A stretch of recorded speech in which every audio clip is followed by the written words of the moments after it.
पुणे आंतरराष्ट्रीय विमानतळावरून 5 शहरांसाठीची विमानसेवा रद्द केलेली आहे। प्रवाशांच्या तिकिटाची रक्कम परत किंवा मग पर्याय निवडण्याची सुविधा दिली गेलेली आहे। अमृतसर, चंदीगड, किशनगड, राजकोट, जोधपूर विमानसेवा रद्द केली आहे। 5 शहरांमधील विमानतळ प्रवासी वाहतुकीसाठी बुधवारी सकाळी 10 मे पर्यंत बंद करण्याचा निर्णय घेतला गेलेला आहे आणि विमान कंपन्यांकडून संबंधित प्रवाशांना संपर्क सुद्धा साधला गेलाय। नागरी विमान वाहतूक महासंचालनालयाकडून जारी केलेल्या मार्गदर्शक तत्वानुसार प्रवाशांची आता काळजी घेतली जाते।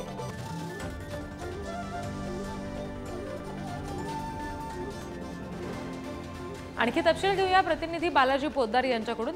बालाजी, नेमकी कुठली विमानसेवा रद्द करण्यात आली आणि त्याबाबत आता संबंधित प्रवाशांना नेमकं काय कळवलं गेलंय?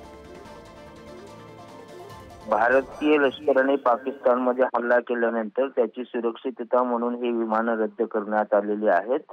पुण्यामधून जे आहेत ते 5 ठिकाणी जाणारे उड्डाणे जे आहेत ते रद्द करण्यात आले। त्यामध्ये पुणे अमृतसर, पुणे चंदीगड, पुणे किशनगड, पुणे राजकोट, पुणे जोधपूर अशा विमानांची ही संख्या आहे। त्याचबरोबर 10 मे पर्यंत ही सगळी विमानसेवा जी आहे ती बंद असणार आहे आणि मार्गदर्शक तत्वानुसार विमान नागरी वाहतूक विभागाच्या त्यांची मदत केली जात आहे। त्यांना पैसे परत दिले जाणार आहेत। त्याचबरोबर त्यांना आणखी काही पर्यायी मार्ग आहेत का ते सुद्धा दाखवले जाणार आहेत आणि त्या दृष्टीने नागरिकांनी विमान प्रवास करावा असं आवाहन करण्यात आलेलं आहे। त्यामुळे 10 मे पर्यंत या भागात जाणाऱ्या पुण्यातून नागरिकांना जाता येणार नाही।